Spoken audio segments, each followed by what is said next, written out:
Hello, everyone, and welcome back into our final segment of the day here on the GSMC Fantasy Sports Podcast. This is one of my favorite segments to come to you with every single week. So don't be surprised if someone want to make some bold fantasy predictions for the week ahead.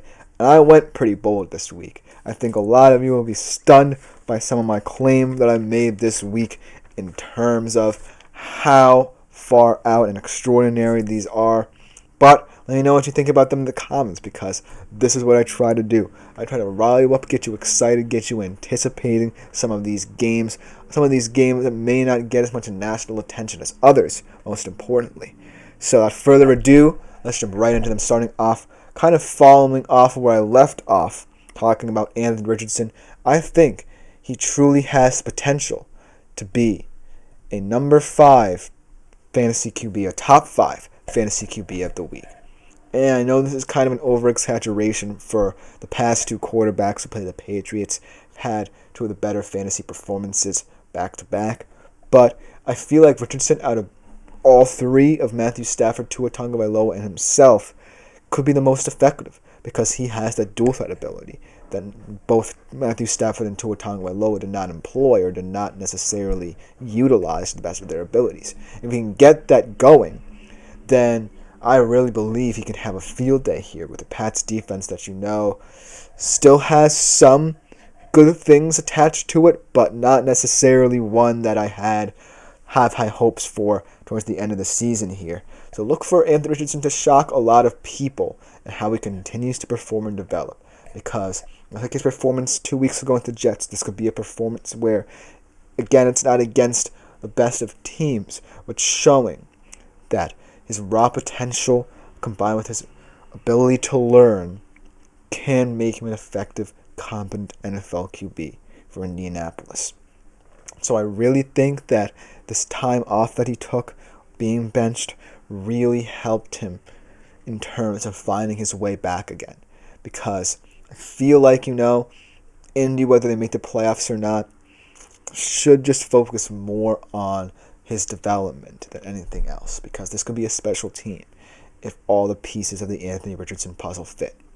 And so I wish that I shouldn't place this much stock in him and he just does the talking for me, but it is one of those situations where I'm still a little apprehensive of him week in, week out in these kinds of games. So I do think this claim can hit for him, but I'm a little bit apprehensive about his week in, week out consistency. So this one is a little bit of a fun one, but it's one that's going to be heavily reliant on his steady improvement as an NFL quarterback. Then the second bold claim that I'm going to make is perhaps my boldest, most long shot claim I'm going to make in this segment. It's a Thanksgiving theme a little bit here, and it's a game that many people are dreading watching. A lot of them are saying that they will be hitting the hay during this game, so to speak. But I surprisingly think that's not going to be as bad as you think. And that's what I'm going to say. The Giants-Cowboys game, the kind of middle-of-the-day game, is going to be shockingly good for fantasy purposes. And I feel like it's not necessarily going to be for skill position players either. I think it's going to be for the Cowboys' defense and special teams. We'll be talking about a little bit tomorrow in terms of their waiver wire effectiveness. But also because of, the bizarre nature of these two teams and how this matchup between Tommy DeVito and Cooper Rush came about. And I feel like, both of these teams are weird enough that this can be a high-scoring affair, but I'm also in kind of agreeal, and semi-agreeal, that this game could be a snooze fest. But I think that because of how this matchup looks on paper and how, both of these teams are this season, it can be one of those, bizarrely high-scoring matchups between two teams riding out the rest of the season. And it's more likely to be the latter than the former, but I think that anything can happen in this Thanksgiving game. And not for nothing, Cooper Rush looked effective in that game. against the Commanders yesterday. Tommy DeVito not so much against a very impassioned, emboldened Bucs team coming off a bye.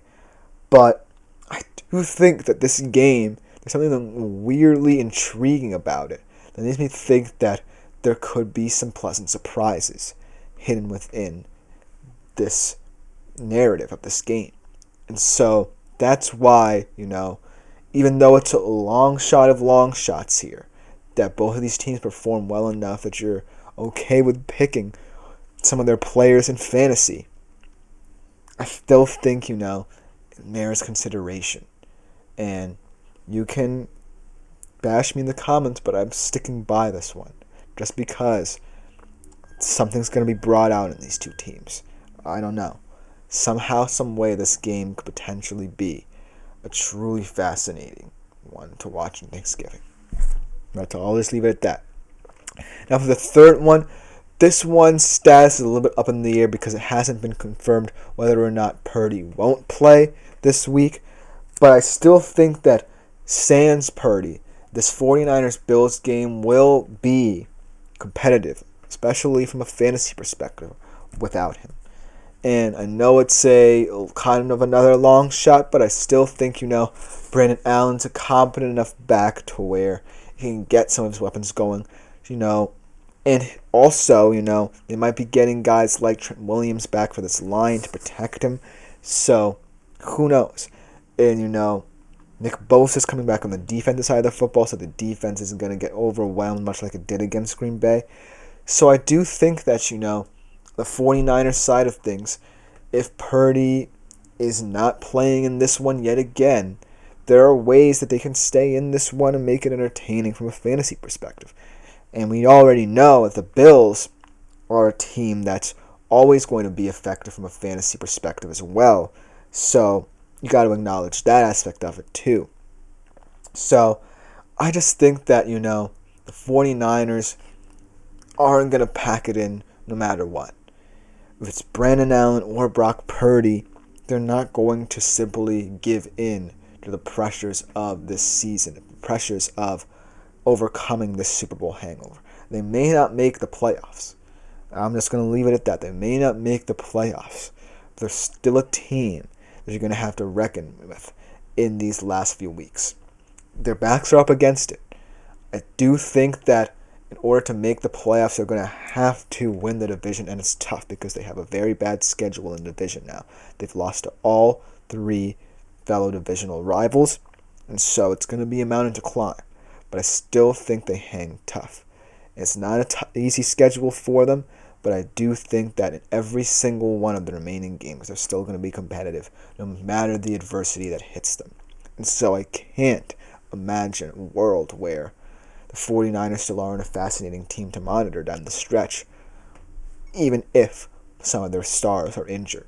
So that's why I feel like, this one is semi-bold, just because the 49ers are the 49ers, but it's also bold enough because of how many injuries, how they've been playing out over the season. And so that's the worry here, because Brandon Allen's going to have to truly deliver to make this claim come true. And I don't know if he can. It's going to be a team effort, but I do think there's some merit in saying that the 49ers will still be a tough out for any team on any given Sunday. Then my last prediction here to conclude this segment and my show today. How about Najee Harris in another tough divisional matchup after a heartbreaker in the snow in Cleveland? Now his best fantasy performance of the season, not just in terms of, overall season outlook, but of all the players. And this is a very bold claim because the Steelers have a lot of players you can imagine having good games from a fantasy perspective, and the Bengals have a plethora of them. But I do think there's merit in this because Najee Harris is someone who I truly believe, even though he's kind of slowed down again in these past couple of weeks, is someone who can truly be the X factor in this Steelers offense. And then looking at the Steelers from that perspective, I do feel like it's going to be a tough mountain to climb if, they can't get Najee Harris going these past next couple of weeks, because their schedule's only going to get tougher as the year goes along. And this could be a team that loses a lot of games very quickly. And so they're going to have to find ways to combat that and find ways to get this offense going again. And one of them could be through the use of Najee Harris. And he's a very versatile back for what it's worth. He's not just someone who can run the ball effectively. He's someone who can be utilized in many different capacities for this team. And that's what I want to see out of the Steelers. That's what I want to see out of Arthur Smith's play calling, especially getting Najee Harris the ball, alleviating some of the burden on Russell Wilson, because as we saw again against Cleveland, in that game they were a little bit too one-dimensional. Yes, the snow could have played a factor, but they were a little bit too one-dimensional in a surprising manner, in that Russ threw more deep balls rather than trying to get the ground game going in terms of getting Najee Harris as many touches as possible in inclement conditions. So, at the end of the day, this is a weird claim just because, I am truly placing a lot of stock in Arthur Smith making good play calls for Najee Harris, utilizing him correctly, and Najee Harris putting in the work. But I do see a path where they use him a lot more now on the stretch than they would have to start the season, just because of the many factors that can go into this matchup in the division. They're going to have to win a lot of these tight games, so they're going to have to find a way to put points on the board, and Najee Harris could be the answer. Let me know what you think in the comments about this segment, but this should just about do it for today's show. Thank you all for tuning in. This has been the GSMC Fantasy Sports Podcast, brought to you as always by the GSMC Sports Network. I've been Christopher Shepard. Thank you all for tuning in. We'll be back here tomorrow, 3:30 p.m. Eastern Time. Like, follow, and subscribe to the show in the network, and make yourselves available to the Super Chat, Super Thanks, and Super Stickers features here on YouTube as well. But other than that, I'll see you tomorrow. I'm out for today.